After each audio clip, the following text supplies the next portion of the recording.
આજે આપણે બારવટિયાની વાત સાંભળીશું કે બારવટિયાએ પોતાના ભાઈ માટે પોતાના આપેલા બલિદાનની વાત આજે આપણે કરીશું. ઈડર શહેરમાં કાઠિયાવાડના અમરેલી ગામથી કોઈ જ્યોતિષ જાણનારો બ્રાહ્મણ આવ્યો છે. રાજા કલ્યાણમલજીને આ જોશીના સામર્થ્યની જાણ થઈ છે.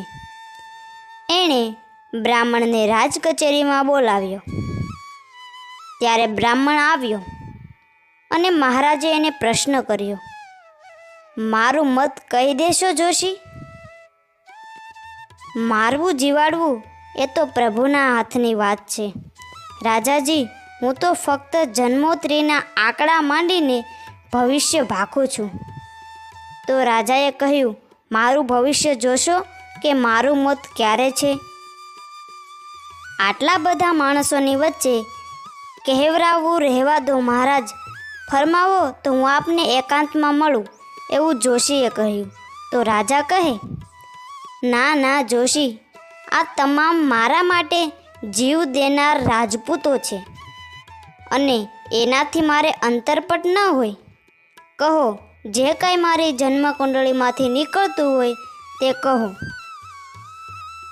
જોશી કહે, ઠીક ત્યારે બાપુ, આજથી 29મે દિવસે તમારી માથે વીજળીની ઘાત છે. મધ્ય ચૈત્ર માસ ચાલતો હતો. આભમાં વાદળાનું ધાબું પણ ન હતું. રાત પડતા નક્ષત્રો નિર્મળ તેજ ચળકે છે. આભને આઘે આઘેને ખૂણે વરસાદના વાવડ નથી. અને કલ્યાણમલજી જોશીની વિદ્યા ઉપર મીઠું મીઠું હસ્યા. મહારાજ, જોશીએ જમદૂતની મક્કમ વાણીમાં કહ્યું છે, આ આંકડાની ગણતરી છે.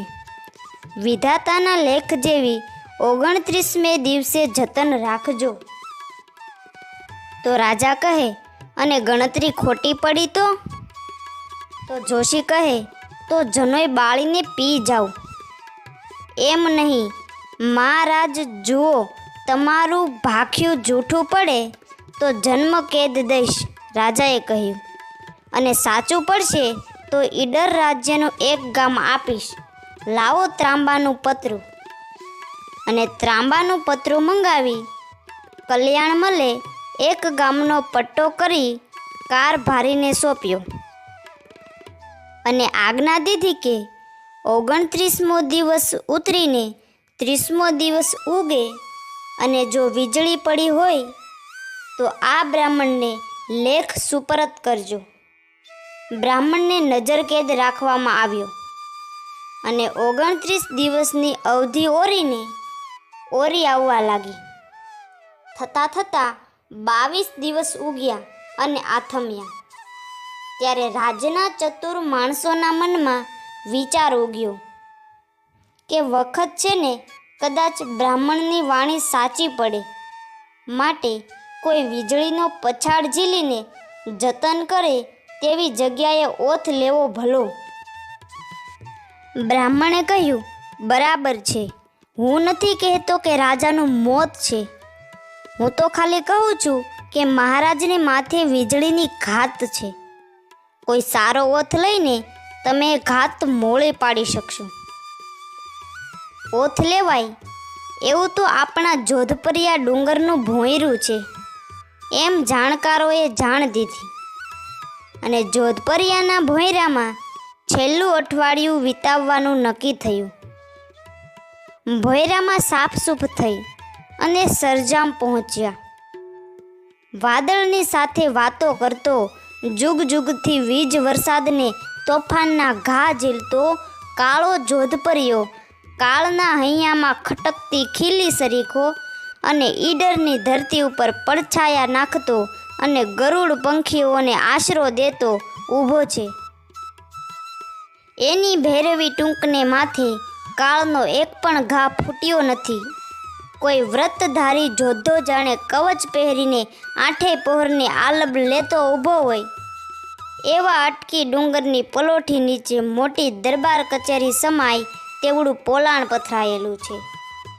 એ પોલાણની અંદર 22મા દિવસની સંધ્યાને સમયે રાવ કલ્યાણજીએ પોતાની થાળીમાંથી કોળીઓ લેનાર તેવડાને બુરજુગ મળી 500 સંગાથીઓ સાથે રહેઠાણ આદર્યું. રોજ રાતે ગાણા બજાણા અને રંગરાંગ રેલાવા લાગ્યા.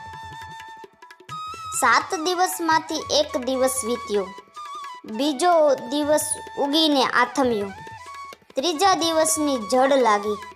તેમ તેમ તો રાવ કલ્યાણજીની નજર ખેંચાતી જાય છે કે 500 સાથી સોનાની મુઠ્ઠે તરવાર લઈને પોતાની ચોગમાં વીરાસનને ઝૂકતા હતા, તેમાંથી રોજ રોજ થોડા થોડા સરકીને ઘર ભેળા થવા લાગ્યા છે. કાળના મોઢામાં ઓરવા માટે જે રાખી મૂકેલા તે જ જોધાઓ આમાં ઓછા થાય છે. તેથી રાવને તો કંઈ વહેમ નથી આવતો. કંઈક કામ હશે ત્યારે જતા હશે, કંઈક મારા રક્ષણનો ઉપાય વિચારવા જતે હશે, એવો અર્થ કરીને રાવ મન વાળે છે. પણ એમ જોતા જોતા 29મા દિવસનું પ્રભાત પડ્યું અને આભને આરે કાળના કાફલા નાગરતા હોય તેવા વાદળાની આવ જાવ મંડાઈ ગઈ. 1 પહોર, 2 પહોર અને ત્રીજે પહોરે તો દોવળાને ચોવળા થર બાંધીને વાદળાએ આભમાં ટપોટપ જમાવટ કરી દીધી છે અને કાળનું ડમરું બાજતા હોય તેવી ધણેણાટી એ ઘંઘબુલા ગગનમાંથી ઉઠવા લાગી. પ્રલયના નગારા માથે કાળ ભૈરવો વ્રજની દાંડી વડે ઘોંસા દેવા લાગ્યા છે. કોઈ મંત્ર જાણનારે મંત્ર છાટીને મોતની સેનાની જગાડી મૂકી છે. કલ્યાણમલજીના હાથમાં હોકાની નળી રહી ગઈ છે અને એને વીટીને હવે 100 જ સાથીઓ બેઠા છે. એમાંથી તો એક પણ ઓછો થવાની બીક નથી. પણ જેમ જેમ તોફાનનું મંડાણ જામતું ગયું અને આભના ગળેડાટથી જોધપુરીયો ડુંગર ગુંજવા લાગ્યો, તેમ તેમ કલ્યાણમલે દીઠું કે પોતાની હજુરમાંથી એક પછી એક સાથી નોખા નોખા બહાના બતાવી લપાતો લપાતો સરતો જાય છે. એમ થતાં થતાં બપોર ટાણું થયું ત્યાં તો 500માંથી 495 ફટકિયા મોત વીણાઈ વીણાઈને બહાર નીકળી પડ્યા છે અને બાકી રહ્યા 80 વર્ષના 5 બુઢાઓ.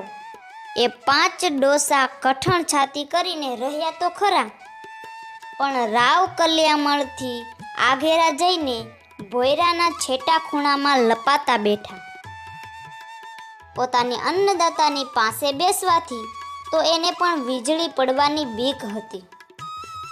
દુનિયા વાહ એવા 3 નિશ્વાસ રાવના હૈયામાંથી નીકળી પડ્યા અને મરક મરક મુખ મલકાવીને રાજા પોતાના ઓલવાતા હોંકામાંથી જોર કરી ઘૂંટો તાણવા લાગ્યો અને બીજી બાજુ ગગનની પ્રલયકારી અસુર સેનામાં વીજળીનો વધારો થયો.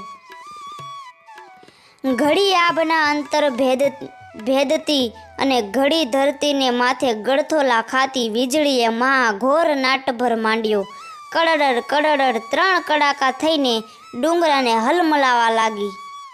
પીળા લાલ અને આસમાનથી રંગે ડુંગરો રંગાવા લાગ્યો. હમણાં ડુંગરના શિખર ખડેડીને ભૂકો બની જશે એવી ઘડીઓ ગણાતી થઈ.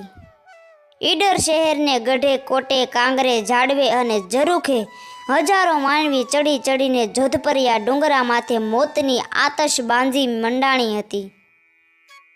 તે નિરખી રહ્યા હતા. ઘડીક જળલળ અજવાસ, ઘડીક ઘોર અંધારું, કડેડાટ અને પવનના સુસવાટામાં હમણાં ડુંગર તૂટશે એ તૂટ્યો એવા ફફડાટ મહેલમાં માળાઓ લઈને હર હર કરતી બેસી ગયેલી રાણીઓ અને હૈયું દળાય તેવી મેદની અને વચ્ચે કલ્યાણમલ હોંકાની ઘૂંટો તાણતા મોંમાં આંગળી નાખીને અચળ બેઠા છે. એવે સમયે ઈડરના સીમાડામાંથી એક સાંઢિયો પોતાની પીઠ ઉપર 2 બોકાનીદાર પડછંદ અસવારોને ઉપાડીને ચાલ્યો આવે છે. જમીન ઉપર લા બળતી હોય એવા છબ્યા ન છબ્યા પગ માંડતો ડીલને નિડોળીને 15 હાથ માથે જાંફો ભરતો પોતાની ડોકને છેક અસવારના ખોળામાં નાખી દેતો કટકા કરી નાખે તો પણ કણકે નહીં એવો અને પાગાવ માથેથી પણ માનવીના પગલાં કળીને ખેતરવા જેટલે આગોતરી જનારો બારવટાને નીરતો જાણનારો અસલ થરનો ઊંટ એ ડુંગરિયા પંથ કાપતો આવે છે. માથે બેઠેલ અસવારો દૂધમલિયા જુવાનો છે. એમાંનું એકનું નામ કલ્યાણ સંઘ અને બીજાનું નામ ઉમદ સંઘ છે. બેયની કમરે તલવારો લટકે છે અને બેયને ખોળામાં લાંબી નળીવાળી એક બંદૂક છે. ઉમદા મોટા અસવારે કહ્યું, બોલો ભાઈ. ઉમદા, જોજે હો, થડકારો થાય નહીં. આજ નાનકડી લૂંટમાં કોક બિચારા નવાણિયાને કૂટવામાં નથી રોકાવું. બહુ વાર બાપડા નિર્દોષના માથા ઉતાર્યા છે. આજ તો ઈડર રાજનો મૂછનો વાળ હોય તેવાને જ ફૂંકી દેવો છે હો, ભલે ત્યાં કટકા થઈ જાય. મોટા ભાઈ મૂંઝાઓમાં આ વખત છેલ્લી વારના જુવાર કરીને જ નીકળ્યો છું અને અબળખા નથી રહી, ગળો ગળ આવી ગયા છીએ. આજ તો એને મારી એના રુધિયામાં આપણી દાઢી મૂછના કાતરિયા ભીંજવા છે હો. ટીટોઈની જાગીરનું એક છોકરું પણ જીવતું રહે ત્યાં સુધી ઈડરના ધણી નિંદર ન કરી શકે એવી રીતે આજ મરી જાણવું છે હો ભાઈ. બહુ સારું ભાઈ, પણ આ શો મામલો? ગઢને કાંગરે કાંગરો, ઝાડની ડાળી ડાળી, આજ સજીવન કા? કાળી રાતે ક્યાંય નહીં ને જોધપરિયા માથે વીજળી કાં ગડથો લાખાય?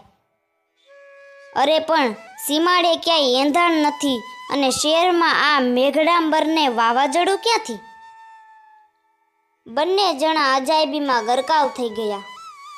ગગનના કડાકા સાંભળી બંનેની વજુશી છાતી પણ થડક થડક થઈ વાદળાના વાજિંત્ર સાથે તાલ દેવા લાગી ગઈ.